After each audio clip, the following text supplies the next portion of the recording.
Right. So, this was kind of like a quick thing that she said in passing. This is during an interview that she did recently where, the reporter asked her if she'd be open to, doing impeachment against Donald Trump when the Democrats Mm-hmm. retake the House. We're all assuming they're going to retake the House. So I'm saying when, not if. Sure. But if the Democrats do retake the House in 2026 and Mm-hmm. Jasmine Crockett does win the election to be the head of the ranking member of the Oversight Committee, it Mm-hmm. would kind of fall onto her whether or not impeachment proceedings would take place. She said that she was open to the inquiry. And to that, I just say that it's about time that someone comes out and Mm. says it, because the fact of the matter is that plenty of Democrats have been asked this question recently, and they've Yeah. all kind of kicked the can down the road saying like, oh, well, we'll see when we get there. Oh, well, we'd consider it, or no one's above the law. They would say a lot of platitudes, a lot of, kind of like dodgy, deflecting language. She Yes. flat out said, yes, I would definitely do an impeachment inquiry.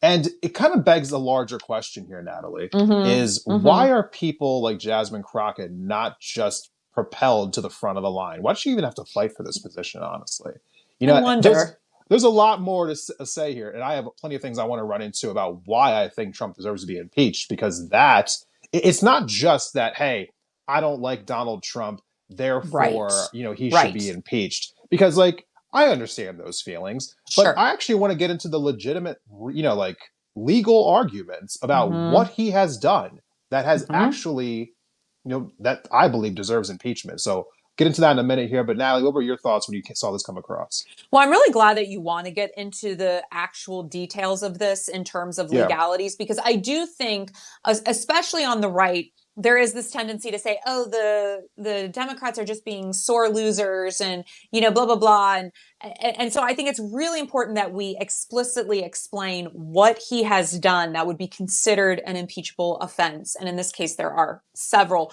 But to your point, when I heard this, I just thought to myself, hell yeah. Like Jasmine once again has stepped up to the plate and is saying the quiet part out loud.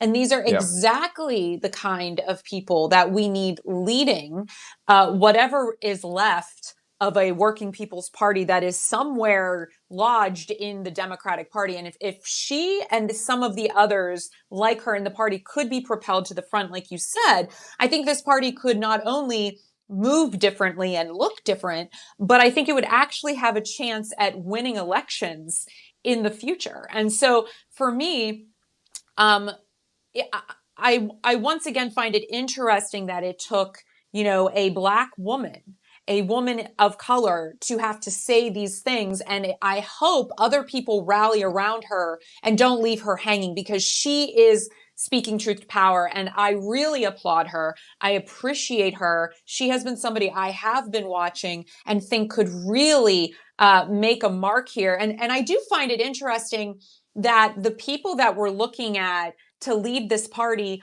are younger women of various racial and ethnic backgrounds. Those to me are some of the most vibrant voices right now. And it shows to me that we need a change of guard. We need a change of leadership. And we need to have people at the front of the line who have been suffering the most and the longest in this nation. And so I'm all here for Jasmine, and of course for whatever she wants to bring against Donald Trump, because God knows, I mean, really day one, after he signed a bunch of executive orders and started ripping our Constitution to shreds, I think we could have started an impeachment process literally within 24 to 48 hours of him taking control. So I'm Yeah. really looking forward to hearing what you have to say, though, in terms of some of the specifics. Well, first, I want to just also reiterate the fact that I'm really much for this. When I Mm-hmm. see the current direction of the leadership of the Democratic Party, I'm looking at Chuck Schumer and Hakeem Jeffries. Chuck Schumer is out here talking about sending strongly worded letters to Donald Trump, while also at the exact same time, he's on cable news calling Mm-hmm. him Taco Trump because he's actually backing out of, because he's trying to like goad him not into doing an Iran nuclear deal, which I'm sorry, I didn't realize the Democrats were actually for that position the last time I checked. I mean, this is just baffling to me. Also, you have Mm. Hakeem Jeffries, who Yeah. nowhere near as bad as Chuck Schumer. I just want to make that abundantly clear. But at the Correct. same Yeah. time, this is a man who is constantly being asked, like, what are you going to do? What are your plans? And basically the plan seems to be, to say as little as humanly possible, but we'll see you in the midterms next year. It's not really doing it for me. What I want to see here Yeah. is similar to the energy that we saw actually after like January 6th. Because Mm-hmm. at that moment, it was abundantly clear that you didn't really need to impeach Donald Trump. He had already lost the election. He was going to leave 10 days later. And you were never going to get the votes in the Senate. It was never going to happen. You were never actually going to convict Donald Trump of a crime in that moment. But Right. they went and impeached him anyway because it was the right thing to That's right. do. It was the right thing to do, even though they knew it was never going to actually, end with the conviction of Donald Trump. Jasmine Crockett coming out and saying that we need to, impeach Donald Trump, maybe it's not the most politically savvy thing to do, but at the same Mm-hmm. time, it is the morally right thing to do. And let's talk about the reasons why for that. Trump sending people to a slave labor camp in El Salvador, potentially in other countries like Libya, he has been told by the United States Supreme Court that he cannot be doing these things. That's right. He's chose to defy them anyway. Accepting gifts like from the Qatari government, that is a direct violation of the Emoluments Clause. This is actually Article 1, Section 9, Mm-hmm. Clause 8 for very specific places. You are not allowed to take any like gifts or anything from like a king or a foreign state without the consent of Congress. He did not have the consent of Congress, went and took it anyway. Has an executive order trying to end birthright citizenship. It has been blocked by the courts on the basis of it being unconstitutional. Executive orders that trying to dismantle the Department of Education. That has also been blocked by the courts Yeah. because it's been deemed unconstitutional. Suspending asylum, which he has no right to do. He's Mm-mm. trying to do it anyway. He's Mm-mm. also blocking funding for sanctuary cities. If you defy him, he is going to take federal funding away from you, which is supposed to rely specifically on Congress, where the money goes out to. And that's not even to go into everything that Elon Musk has done. So he created this fake Yeah. government agency, Yeah. Doge, and then Mm-hmm. allowed a person who was not appointed by the Senate to go in and attack pediatric cancer research, Meals on Wheels, raid the US Treasury, shut down Mm. offices across the country for the Social Security office. This has been one illegal activity after another illegal activity after another illegal activity. Donald Trump, we already knew he was a criminal. We're not saying anything new here, but the point Right. is that since he's been in office, he has violated the statutes that were before him. He has directly overstepped his constitutional power, and he needs to be put into place for it. I mean, at the end of the Mm-hmm. day, regardless of what the Supreme Court has said in previous decisions, he doesn't have unlimited power.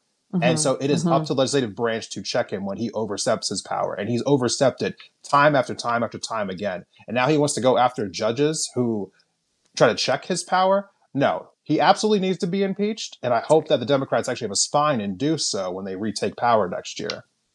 Well, I mean, I agree with you. I think all of that was a really wonderful analysis, if I do say so myself. But I also wanted to add that, the girlies are fighting because Elon Musk, to your point, seems to be maybe siding with you a little bit on this because he tweeted today that he said, "I'm sorry, but I just can't stand it anymore. This massive, outrageous, pork-filled congressional spending bill is a disgusting abomination. Shame on those who voted for it. You know you did wrong. You know it."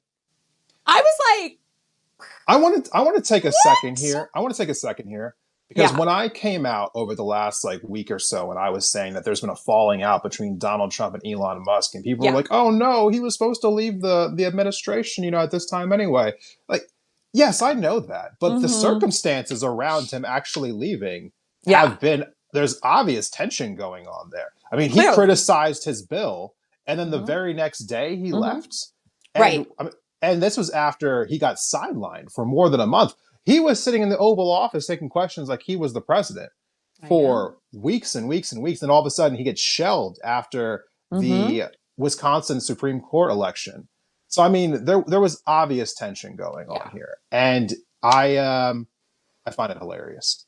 I find do it too. hilarious. It's pure comedy to me. It really is. And we knew that this love affair wouldn't last. And, I wonder too, though, to your point, if he's just trying to now distance himself from this administration because perhaps it is a sinking ship and perhaps Jasmine Crockett saying the quiet part out loud really is a foreshadowing of where this could head. So once again, it takes a strong woman to take charge here and tell it like it is.